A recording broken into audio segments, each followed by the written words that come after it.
तीनों देवा कमल दल बसे, ब्रह्मा विष्णु महेश। प्रथम इनकी वंदना, फिर सुन सतगुरु उपदेश। जय बंदी छोड़ की सत साहेब, बंदी छोड़ कबीर साहेब की जय, बंदी छोड़ गरीबदास जी महाराज की जय, स्वामी रामदेवानंद जी महाराज की जय, बंदी छोड़ सतगुरु रामपाल जी महाराज की जय हो सत साहेब। तो इस वीडियो में संत रामपाल जी महाराज जी का सत्संग हम लेकर के आए हैं, तो इस वीडियो में बने रहिए। तो आज इस सत्संग में जानेंगे संत रामपाल जी महाराज जी के विचार कि क्या दुर्गा जी का उपवास करनी चाहिए, नवरात्रि का व्रत करने चाहिए, क्या नवरात्रि का व्रत करने से ही दुर्गा जी खुश होती हैं, 9 दिन का उपवास करने से ही दुर्गा जी को खुश किया जा सकता है, या फिर इनकी विधि और है। तो आइए संत रामपाल जी महाराज जी का सत्संग सुनते हैं और दुर्गा जी के बारे में जानते हैं, इनकी क्या संत रामपाल जी महाराज जी का क्या विचार है दुर्गा जी को लेकर के। तो इस वीडियो में बने रहिए। सत साहेब, जय बंदी छोड़ की।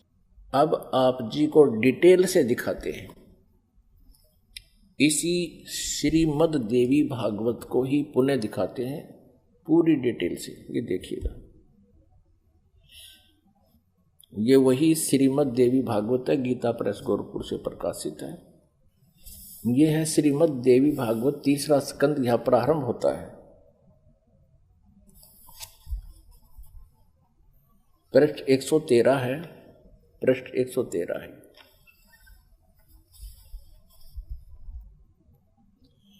जन्मे जय ने पूछा, भगवान आपने अंबा यज्ञ अर्थात परम पवित्र नवरात्र व्रत के करके उसके द्वारा देवी के आराधन करने की आज्ञा दी है। अतः वे कौन देवी हैं, कैसे और कब प्रकट हुई, उनके पधारने का क्या उद्देश्य था है, तथा वे किन गुणों से विभूषित हैं। अंबा यज्ञ किस प्रकार होता है, आगे आगे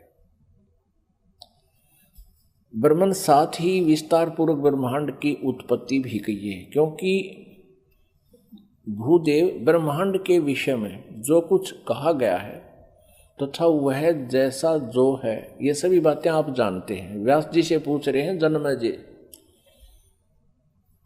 मैंने सुना है कि ब्रह्मा विष्णु और रुद्र ये 3 सगुण देवता हैं। कर्मशः सृष्टि पालन और संहार के कार्य का उत्तरदायित्व इन पर रहता है।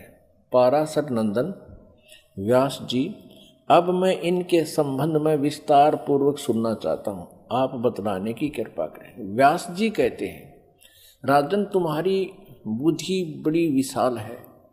अभी तुमने जो पूछा कि ब्रह्मादि की उत्पत्ति, यानी ब्रह्मा विष्णु महेश, ब्रह्मादि माने ब्रह्मा विष्णु महेश की उत्पत्ति कैसे हुई, सो वह महान कठिन विषय है। उसमें अनेक प्रश्न उठ जाते हैं। यही प्रश्न पूर्व समय में मैंने नारद जी से किया था। व्यास जी कह रहे हैं कि मैंने नारद से पूछा था यही ज्ञान। मैंने कहा, मुने आप बुद्धिमान हैं, मुझे यह बताने की कृपा कीजिए कि इस विस्तृत ब्रह्मांड के प्रधान कर्ता कौन है।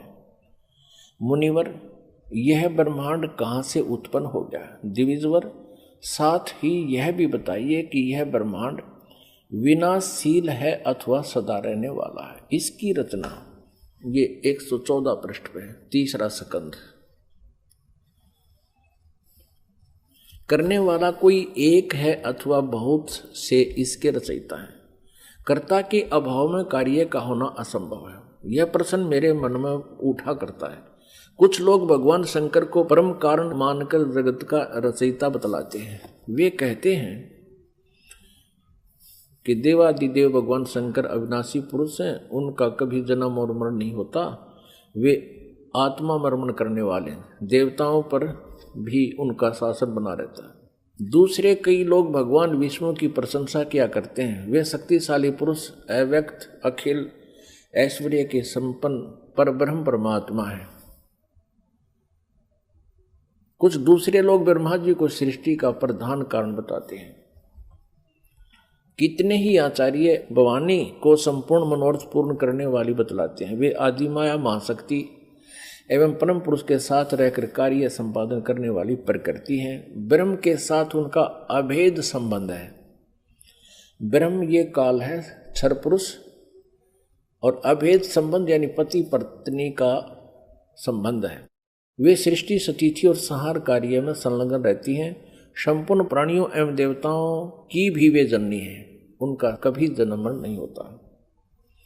वैष्णवी, सांभवी, ब्राह्मी, वासवी, वारुणी, वाराही, नारसिंही और तथा अद्भुत महालक्ष्मी नाम से विख्यात है। 115 पृष्ठ पे। कितने श्रेष्ठ मुनि कहते हैं कि जो निरंजन, निराकार, निर्लेप, निर्गुण, अरूप एवं व्यापक ब्रह्म है, उन्हीं से जगत की सृष्टि हुई है। कहीं कहीं वेद और उपनिषद में भी वे ही ब्रह्म तेजो में बतलाए गए हैं और प्रधान पुरुष हैं। हजारों मस्तकों, आँखों, कानों, हाथों, मुखों, चरणों से वे संपन्न आकाश। ये आगे देखो। अब व्यास जी पूछ रहे थे नारद जी तक, मैंने ऐसा सुना है कोई कुछ बता रहा है, कोई कुछ बता रहा है, कोई शंकर को रचयिता, कोई विष्णु जी को रचयिता बताते। अब नारद जी कहते हैं, व्यास जी,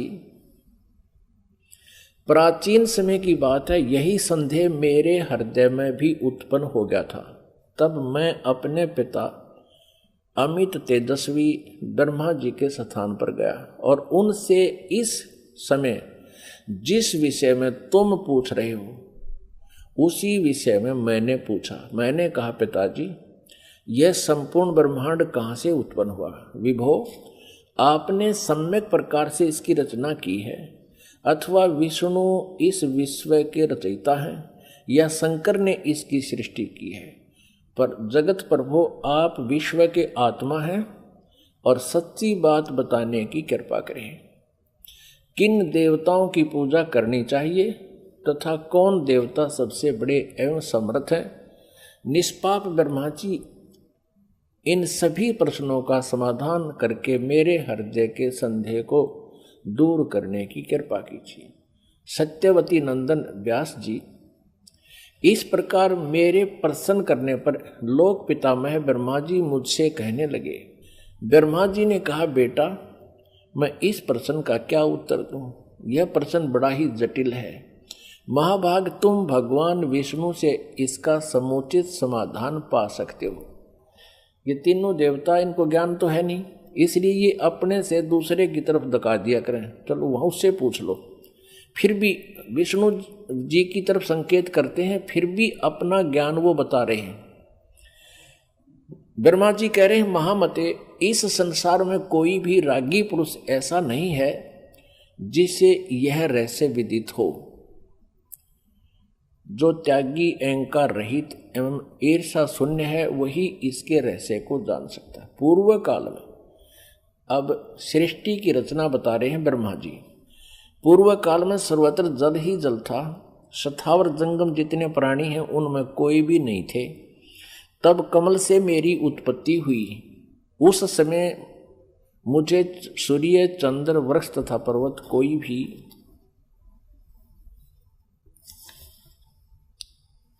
116 पृष्ठ में, तीसरा स्कंध देवी भागवत का, दिखाई नहीं पड़े। मैं कमल की कणिका पर बैठकर विचार करने लगा, इस अगाध जल में मैं कैसे उत्पन्न हो गया, कौन मेरा रक्षक है, तथा इस प्रलय काल में सृष्टि एवं संहार करने वाले कौन विशिष्ट पुरुष हैं।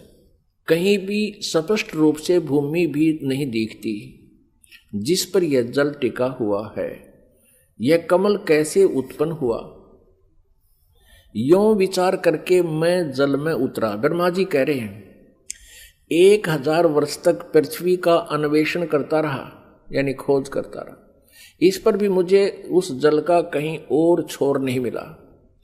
इतने में आकाशवाणी हुई, तप करो, तप करो। तब मैंने तपस्या आरंभ कर दी। कमल पर बैठे ही 1000 वर्ष तक मैं तप करता रहा। फिर उसी समय सृष्टि करो, ऐसी आकाशवाणी सुनाई पड़ी। उसे सुनकर मैं बड़े आश्चर्य में पड़ गया। सोचा कि किसकी सृष्टि करूं अथवा मेरा क्या कर्तव्य है। उसी समय मधु और कैटब नाम के दो भयंकर दानव राक्षस सामने आ गए। वे उस महावर्ण में मुझसे युद्ध करने की इच्छा प्रकट करने लगे। मैं उनसे भयभीत हो उठा। तब कमल का डंठल पकड़कर जल में उतरा। वहां मुझे एक परम अद्भुत पुरुष के दर्शन मिले। उनका श्री विग्रह माने शरीर मेघ के समान श्याम था, बादलों की तरह, काले बादलों की तरह। वे पीतांबर पहने थे, 4 भुजाएं थी, शेष नाग की सैया पर सोए थे। उन जगत प्रभु के गले को वनमाला सुशोभित कर रही थी। शंख, चक्र, गदा और पद्म, इन 4 आयुधों से अनुपम शोभा पा रहे थे।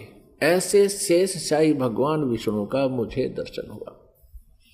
वे योग निंद्रा के वशीभूत होकर गाढ़ी नींद में सोए हुए थे। उनकी सारी चेष्टाएं शांत थी। नारद जी शेष नाग की सैया पर सोए हुए उन प्रभु को देखकर मेरा मन चिंतित हो उठा। इतने में भगवती योग निंद्रा याद आ गई। मैंने उनका सत्वन किया। तब वे कल्याणमयी भगवती श्री विष्णु जी के विग्रह से निकलकर, विग्रह माने शरीर से, श्री विष्णु जी के शरीर से निकलकर अत्यंत रूप धारण करके आकाश में विराजमान हो गई। दिव्य आभूषण उनकी छवि बढ़ा रहे थे। जब योग निंद्रा भगवान विष्णु के शरीर से अलग होकर आकाश में विराजने लगी, तब तुरंत ही श्री हरि उठ बैठे।